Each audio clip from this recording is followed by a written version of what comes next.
네, 이 시간 부활의 기쁨이라는 제목으로 여러분과 함께 하나님의 말씀을 함께 나누겠습니다.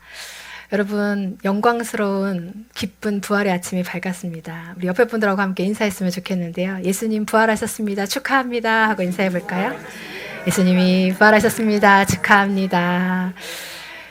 예, 여러분, 예수님이 부활하신 이 일이 왜 우리에게 기쁨이 되고 왜 축하할 일이 되는 것일까요? 그것은 예수 그리스도의 부활이 저와 여러분의 부활의 확증이요 보증이 되기 때문입니다.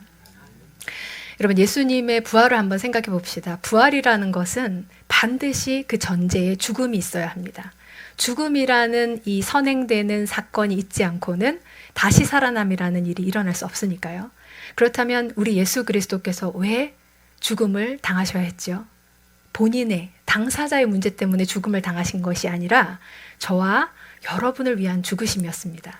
그렇다고 한다면 그분의 죽으심이 저와 여러분을 위한 것이었다 한다면 그분의 다시 사심 역시도 저와 여러분의 운명과 직결되는 것 아니겠습니까? 이 일에 대해서 고린도전서 15장에서는 이렇게 표현하고 있어요. 그리스도께서는 잠자는 자들의 부활의 첫 열매가 되셨도다. 첫 열매가 있다는 건 두 번째, 세 번째 이어지는 열매들이 있다는 의미겠죠. 그 두 번째, 세 번째 열매가 누구입니까? 예수 그리스도를 주로 믿고 시인하는 저와 여러분 아니겠습니까? 만약에 여러분 부활이 없다면 이 땅에 사는 이 길어봤자 100년 남짓하는 이 삶이 그냥 끝이라면 우리처럼 불쌍한 사람들이 있을까요? 왜 우리가 이 땅이 다인 것처럼 우리가 산다면 왜 우리가 용서해야 하고 왜 우리가 비난받아도 참아내야 하고 그럼에도 끝까지 묵묵히 사랑해야 하고 그런 일을 왜 우리가 감당해야 되겠습니까? 그러나 우리 주님께서 자신의 생을 통하여서 가시적으로 우리에게 보여주신 겁니다. 이 땅의 삶이 다가 아니야. 이 생이 마쳐지고 나면 부활의 새 생명이 너에게 주어질 것이다. 하나님의 나라가 너를 기다리고 있을 것이다. 그래서 마치 이 복중의 태아가 어미 뱃속에 있을 때도 그 아이는 생명체가 맞잖아요. 그렇지만 이 아이의 사람다운 삶이 출발되는 것, 그것을 우리는 출산의 시점으로 보지 않습니까? 그런 것처럼 우리가 이 땅에서 육신과 함께 더불어 영으로서 살아가긴 하지만 진짜 우리의 존재의 본질되는 이 영이 활개치면서 생명답게 살아가는 그 삶이 출발되는 것은 부활의 새 생명을 누리는 하나님의 나라의 완성의 때란 말입니다. 그래서 우리는 이 땅에서 가난해도 괜찮아요. 이 땅에서 조금 아파도 괜찮아요. 좀 억울해도 괜찮아요. 왜냐하면 이 땅이 끝이 아니니까요. 우리는 하나님의 나라는 어떤 나라죠? 하나님의 법이 실현되는 나라 아닌가요? 그분의 법은 무엇입니까? 사랑, 화평, 인애, 자비, 긍휼, 그 아름다운 가치들이 완전히 편만하게 실현되어지는 그 하나님의 나라에 들어갈 준비를 이 육신의 삶에서 하고 있는 겁니다. 그 나라에 합당한 사람답게 하나님의 나라가 불편한 사람이 되지 않도록 그렇게 이곳에서 그 나라를 준비하는 이 시간을 우리가 보내고 있는 것이죠.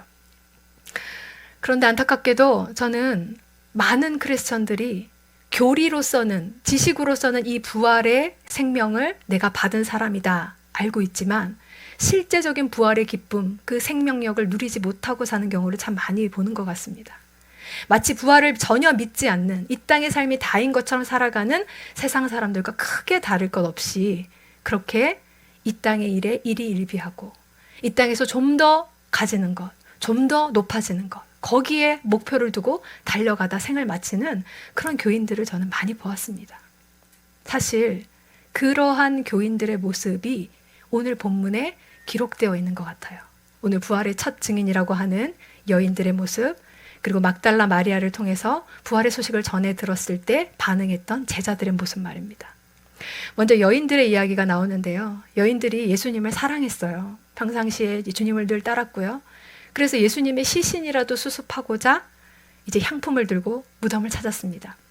그런데 그녀들이 마주했던 건 예수님의 시신이 아니라 청년의 모습을 한 천사였어요. 천사가 이야기합니다.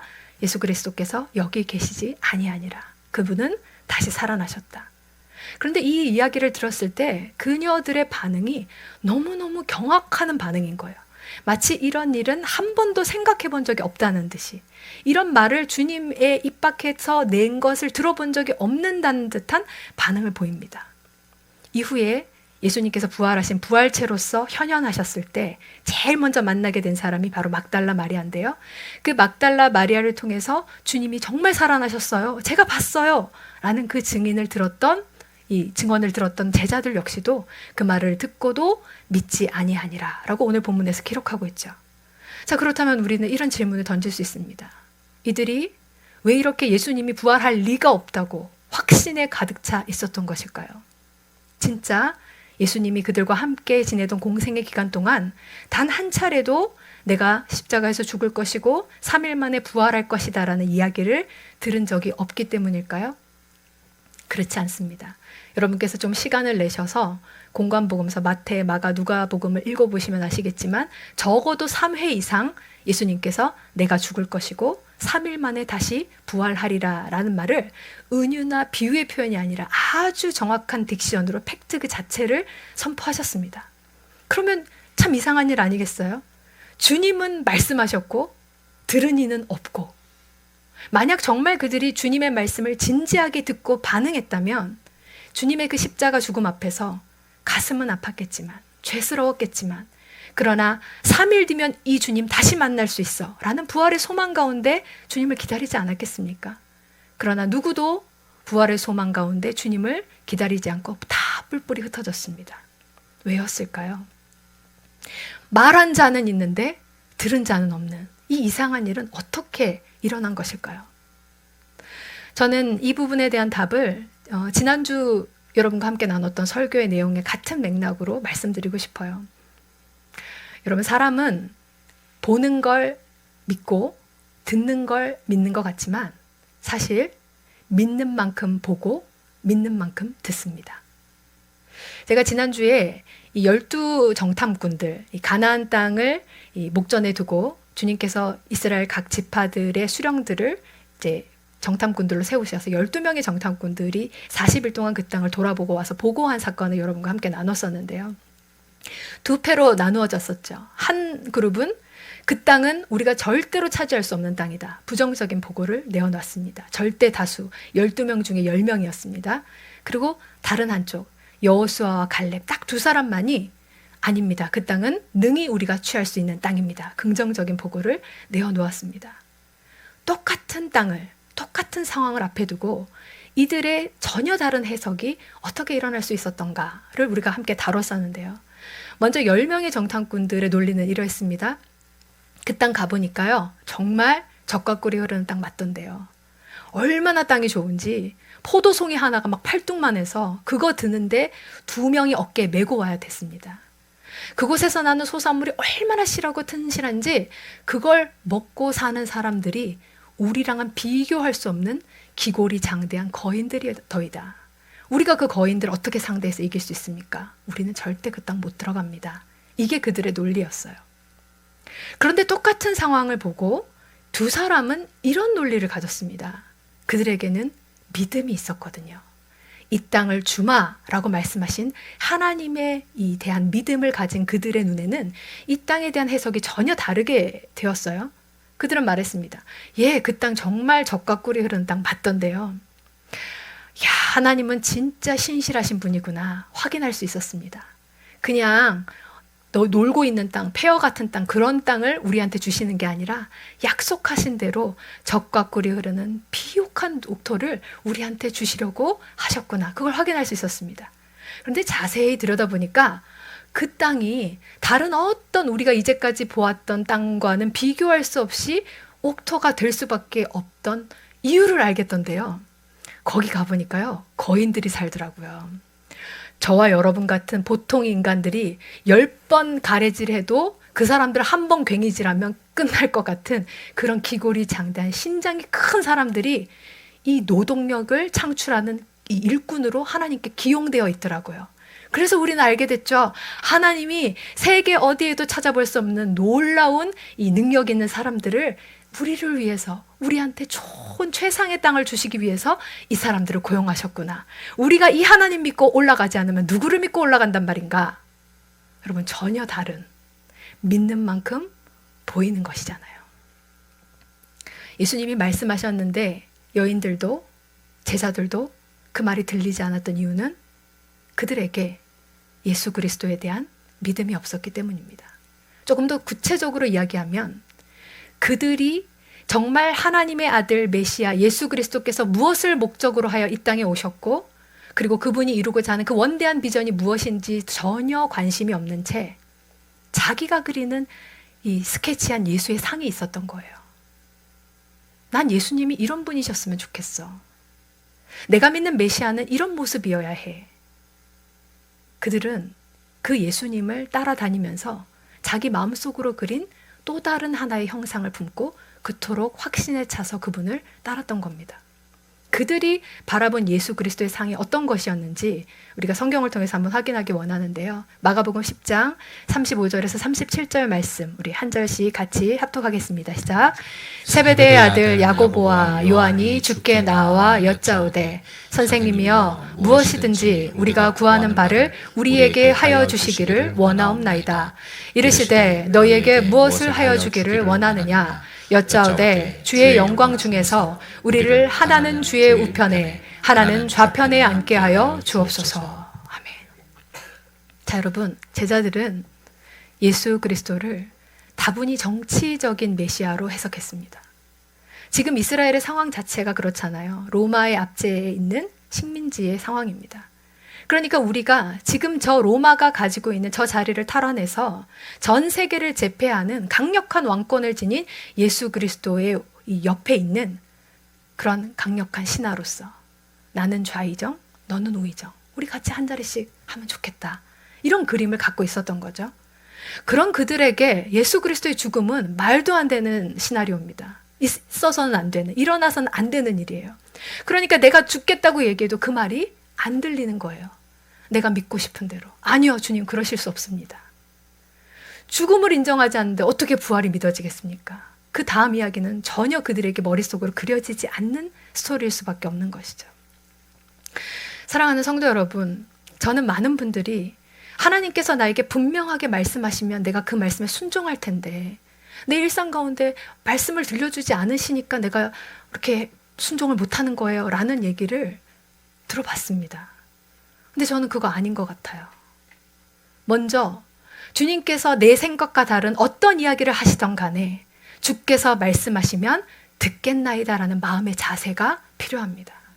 그 태도만이 하나님의 말씀을 말씀답게 받을 수 있습니다. 하나님이 설령 내가 용서하고 싶지 않은 사람을 용서하라 한다 해도 주님이 말씀하시면 그것이 옳습니다 라고 말할 수 있는 사람. 그 대표적인 예가 처녀 마리아 아니었겠습니까? 임신할 수 없는 그녀에게 너는 수태할 것이다 라는 그 수태고지를 천사로부터 받아들고 나서 그녀가 뭐라고 했습니까? 두렵고 떨리지만 주님의 말씀이 주님의 여종에게 그대로 이루어지이다. 그 태도가 이 땅 위에 메시아가 탄생되게 하는 그 놀라운 역사를 창출해낸 것입니다. 지금도 하나님은 말씀하시는 여호와 하나님이십니다. 저와 여러분에게 가감없이 당신의 뜻을 펼쳐 보이시기 원하시는 능력의 주님께서 우리에게 아무리 큰 소리로 확성기에 대고 말씀하셔도 우리의 마음이 그건 듣고 싶지 않습니다. 제가 듣고 싶은 건 이 말입니다 라는 자신의 견고한 틀을 깨트리지 않는 한 우리는 주님으로부터 그 놀라운 부활의 메시지를 기쁨으로 받을 수 없는 이 너무나 안타까운 현실을 살아갈 수밖에 없는 것이죠. 사랑하는 성도 여러분, 주님이 말씀하실 때 제 모든 존재를 다 깨트리고 내 온 영을 다 열어 주님의 말씀을 받기 원하오니 주여 말씀하옵소서 주의 종이 듣겠나이다. 응답하시는 분들 되시기를 축복합니다. 아멘. 이제 한 가지의 이야기를 더 나누고 말씀을 마치고 싶은데요. 여러분, 예수님이 그냥 나 죽을 거고 3일 만에 부활할 거야 라는 이야기만 하신 게 아니에요. 어떤 얘기까지 하셨냐면 내가 다시 살아나고 나서 우리 다시 만나자. 어디서? 갈릴리에서. 이 약속의 장소까지 정하셨단 말이에요. 그 말씀이 오늘 본문의 7절 말씀에 있는데요. 우리 함께 같이 읽겠습니다. 시작. 가서 그의 제자들과 베드로에게 이르기를 예수께서 너희보다 먼저 갈릴리로 가시나니 전에 너희에게 말씀하신 대로 너희가 거기서 배우리라 하라 하는지라. 아멘. 전에 너희에게 말씀하신 대로 갈릴리에서 만나자 그러셨어요. 자, 그러면 부활하신 예수님께서 이들에게 갈릴리에서 만나자 하시고 뭘 하려고 하셨던 걸까요? 그 이야기가 요한복음에 기록됩니다. 요한복음에 보면 제자들이 이제 갈릴리 바다에서 디베라 호수라고도 불리는데요. 그곳에서 이제 열심히 물고기를 잡아요. 근데 밤이 맞도록 그물을 던졌는데 한 마리도 못 잡습니다. 지칠 대로 지쳐있는 기진맥진한 그들을 찾아가서 주님께서 말씀하셨어요. 그물을 배 오른편으로 한번 던져봐. 너무나 신기하게 오른편으로 던지자마자 그물이 찢어지게끔 이 물고기가 잡힙니다. 총 153마리의 물고기가 잡혔어요. 주님의 역사는 그런 것이잖아요. 우리 힘으로 아무리 해도 안 되는, 그러나 주님의 말씀 한마디면 새로운 역사가 창조되어지는, 그렇게 밤이 맞도록 고생했던, 그리고 마지막 순간에는 또 큰 물고기 떼를 건져 올리느라 고생했던 그 제자들을 주님이 따뜻한 아침상으로 맞아주십니다. 떡도 구워주시고 생선도 먹여주시고 그렇게 하세요. 그리고 이제 본격적으로 그분이 하시고자 하는 그 일을 하십니다. 이 말씀도 우리 같이 한번 읽기 원하는데요. 요한복음 21장 15절에서 17절 말씀입니다. 같이 읽습니다. 그들이 조반 먹은 후에 예수께서 시몬 베드로에게 이르시되 요한의 아들 시몬아 내가 이 사람들보다 나를 더 사랑하느냐 하시니 이르되 주님 그러하나이다. 내가 주님을 사랑하는 줄 주님께서 아시나이다. 이르시되 내 어린 양을 먹이라 하시고 또 두 번째 이르시되 요한의 아들 시몬아 네가 나를 사랑하느냐 하시니 이르되 주님 그러하나이다. 내가 주님을 사랑하는 줄 주님께서 아시나이다. 이르시되 내 양을 치라 하시고 세 번째 이르시되 요한의 아들 시몬아 네가 나를 사랑하느냐 하시니 주께서 세 번째 내가 나를 사랑하느냐 하심으로 베드로가 근심하여 이르되 주님 모든 것을 아시오매 내가 주님을 사랑하는 줄을 주님께서 아시나이다. 예수께서 이르시되 내 양을 먹이라. 아멘. 자, 여러분, 예수님께서 예수님을 배반하고 부인하고 저주하고 도망갔던 베드로에게 이렇게 얘기하시는 거예요. 베드로야, 너 나 사랑하니? 이렇게 물으세요. 3번을 물으십니다. 3번이라는 숫자에 포커스를 맞추면 우리가 떠오르는 장면이 있죠. 베드로가 새벽닭 울기 전에 주님을 몇 번 부인했나요? 3번 부인했잖아요. 그런데 그렇게 3번씩이나 주님을 모른다고, 난 저렇게 나쁜 놈하고 같이 상종하는 사람 아니라고 그렇게 주님을 저주하며 떠나갔던 그 베드로를 딱 앉혀놓고 너 나 사랑해? 이걸 지금 3번 물으시는 예수님의 의도가 무엇일까요? 야, 네가 그러고도 인간이냐? 내가 너 사랑한다. 아이고 말은 뻔질하게 잘하네. 이렇게 가책을 주려고, 그의 마음에 죄책을 심어주려고 그렇게 하신 것일까요? 당연히 아니겠죠. 저는 이 말씀을 묵상하면서 예수님께서 이 베드로의 안에 있는 그 깊은 상처를 치유하고자 하셨구나 하는 것을 느낄 수 있었어요. 여러분, 상처가 꼭 타인에게만 받는 게 상처가 아닙니다. 자기 자신이 자기를 비하하고 비난하는 그 상처가 정말 큰 것이거든요. 난 안 되는 놈이야. 난 쓰레기야. 네가 그러고도 사람이냐? 차라리 나가 죽지. 이러한 자기 자신에 대한 그 혐오감, 그것을 이기지 못해서 가룟 유다는 생명을 버리지 않았습니까? 그런데 살아는 있지만 베드로에게도 이 죄책의 상처가 아주 깊숙이 박혀 있었어요. 자기 스스로가 예수 그리스도를 부인했지만 자기 존재 자체에 깊숙이 찔러 넣은 그 3번의 가시들 말입니다. 주님께서 그 가시들을 하나씩 뽑아내시는 거예요. 베드로야, 네가 나를 사랑하느냐? 예, 주님. 제가 주님 사랑합니다. 그럼 너는 그런 사람이야. 넌 나 부인하고 배반한 사람 아니고, 내가 말하는 너는, 오늘 내 앞에서 대답하는 너는 예수 그리스도를 사랑하는 사람이다. 나는 너를 그렇게 본다. 또 하나의 가시를 뽑습니다. 베드로야, 내가 너를 사랑하느냐? 예수님, 제가 주님을 사랑합니다. 그럼 사탄이 너에게 참소할지도 몰라. 너 예수를 배반했지? 너 부인했지? 넌 그런 인간이야. 그럴 때 오늘 이 자리에서 나에게 대답한 이 대답 기억해라. 다른 사람이 뭐라 해도, 네 자신이 스스로 너를 뭐라고 여겨도 나는 이전에 너를 돌아보지 않아. 지금 오늘 내 앞에서 예 주님 내가 주를 사랑합니다 고백한 너만 내 가슴에 새길 거야. 마지막 남은 가시를 뽑습니다. 베드로야 네가 나를 사랑하느냐? 예 주님 제가 주님 사랑하는 줄 주님이 아십니다. 알고 말고 누구든지 그리스도 안에 있으면 새로운 피조물이라 이전 것은 지나갔으니 보라 새 것이 되었도다. 베드로야 너는 나를 뜨겁게 사랑해서 앞으로 만나는 모든 사람들에게 예수 그리스도를 증언할 나의 참 제자요 참 증인이 될 것이다. 내 양들을 먹여다오. 주님은 기대와 소망으로 그를 새로운 부활체로서 명명하셨습니다. 여러분 부활의 현실은 이런 것입니다. 이것이 하나님 나라의 모습인 겁니다. 만약 정말 여러분께서 예수 그리스도의 부활을 진짜 믿으신다면 그 부활의 실제를 정말 누리고 계신다면 자기 자신을 향한 그리고 타자를 향한 시선이 이러해야 합니다. 이것이 부활의 증거입니다. 아직도 나에게 실수한 사람, 나에게 잘못한 사람에 대한 비난과 그 비하가 그치지 않고 있다면 실수와 잘못투성인 나 자신에 대한 용서가 일어나지 않고 있다면 여러분 부활이 여러분에게 아직 실제가 아닌 겁니다. 지금 다시 사셔서 우리 앞에 찾아오신 주님은 베드로에게 그렇게 말씀하시듯 우리에게 말씀하십니다. 내가 보는 너는 그렇지 않아. 내가 보는 너는 넘어진 자 아니라 일어날 자요. 주님을 배신한 자 아니라 주님을 뜨겁게 사랑할 자요. 앞으로 너의 삶의 날들이 거듭거듭해질수록 더욱더 강하게 믿음의 뿌리를 내리며 하나님의 나라를 견고히 세워갈 나의 동역자요.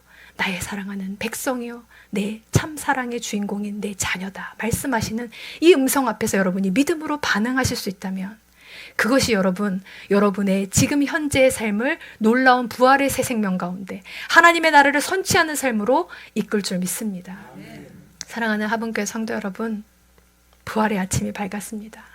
이것만큼 기쁜 소식이 어디 있겠습니까? 내 스스로도 용서하지 못하던 어제의 나를 뒤로하고 오늘 나에게 찾아오셔서 너는 새 것이다. 너는 하나님을 사랑하는 참된 나의 자녀다. 말씀하시는 그분의 음성 앞에 예 주님, 제가 주님을 사랑하는 줄 주님이 아십니다.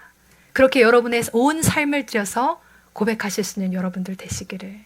그리하여 여러분을 만나는 그 모든 사람들이 부활의 주님을 만나듯이 그렇게 새로운 존재로 거듭나게 되는 놀라운 구원의 역사가 풍성하게 이루어지기를 주의 이름으로 간절히 축원합니다.